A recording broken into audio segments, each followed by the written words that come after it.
Why don't we make it easy to get into medical school? Why don't we make it easy to get a pilot's license?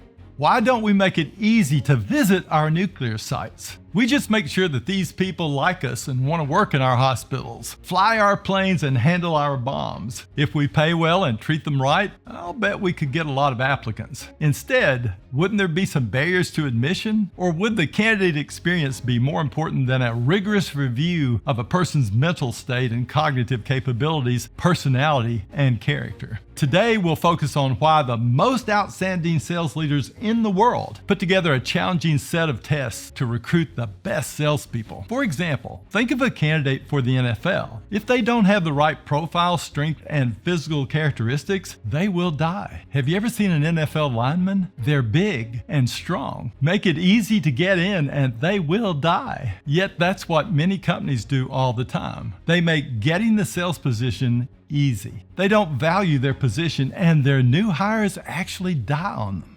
They quit, ghost them, or turn over fast at the least hint of an NFL level sales requirement, like closing sales on the first call or handling rejection. That takes a tough person or a socially confident person, one that has what it takes to keep on keeping on no matter the size of the obstacle. Interestingly, those people are hard to find and more picky about what they choose to do and who they work for. By the way, if a company's got such a great culture and employee experience, why isn't it hard to get into the company? Why aren't they taking their time to look for and hire only the very best? Why aren't people in line wanting a shot at winning, yes, winning the position? The other day we heard that what we said a company must do to reduce their turnover, which was costing them at least $1.6 million per year, was too intrusive. Found out too much about a person, and the candidate hiring process took the applicant too much time to work through. Remember, they were losing $1.6 million per year. Here's what they offered. Their top people earn $150,000 plus. New reps are given a starting salary of $40,000 annually plus a minimum $1,000 guaranteed monthly commission for the first 6 months. Total per month, $4,333 per month, plus a $295 stipend for gas, mileage, and tolls, comprehensive health plans including domestic partner coverage, up to 80 hours vacation, and 80 hours personal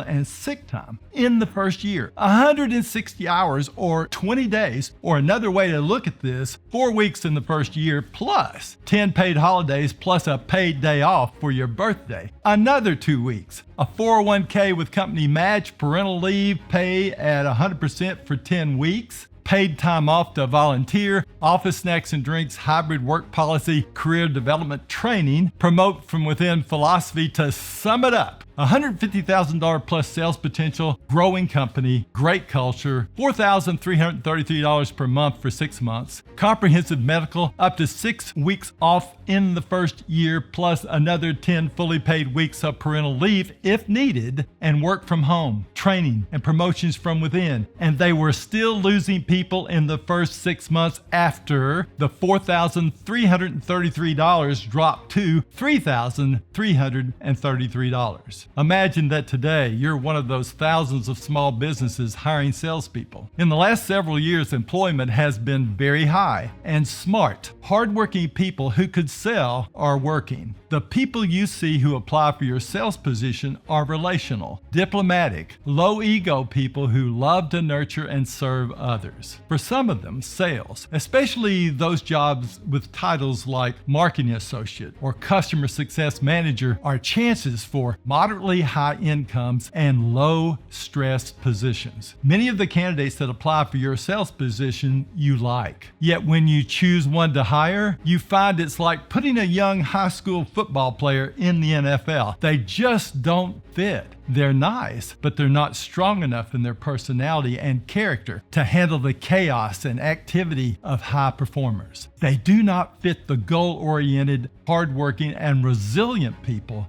that do well in the best sales cultures, especially ones that require prospecting and finding leads as a requirement. Also, they don't do well in sales situations that require a motivated persistence to find a way to convince people to try or use a new service or product. So one side of excellence in sales is relational, but the other side is often tough, resilient, optimistic, and determined to win and earn the high incomes. When recruiting from within a candidate pool, we must collect enough data to override our predisposition to hire and to understand a person from a wider perspective, one that we will see when using screening tools, assessment testing, and structured interviews. These tools are designed to identify character, attitudes, motivation, personality, and cognitive strength as matched with best performers. In the end, this is best for them and for us. We don't want to waste several months of their life. We don't want to put them in a position that they will not be able to handle. We don't want to stress them with situations they cannot navigate well. We don't want to place the wrong people in our sales culture. And do you know what we found? The best expect to work at the best places. They want to be in the best sales cultures. They expect that getting a job with you will not be easy, that it will be hard to get into a great company with a premium product and an excellent reputation. It's the same with recruits for top-tier athletic teams and top-tier sales teams. The screening is well thought out and rigorous and not soft. For those reasons, we don't want to make it easy to join our sales team, especially if our best make high incomes inside a dynamic, goal-oriented sales culture. It's the same for our sons and daughters. We want someone to help them find the right place in society for their gifts and talents and cognitive strengths. That's why it's best for the candidates, for us, and the customers we serve that we place them in the right sales position. That's why we use a rigorous and scientific recruiting system that looks at their character, attitudes, motivations, personality, skills, and cognitive strength. In doing this, we value our candidates and their precious time. We value our company profits and sales team. We value our customers. Thanks for tuning in today, and remember, we only want to help you recruit and coach the very best people for your sales cultures, the ones you lead. And that takes more than the easy button to earn a place on your team. See you next week.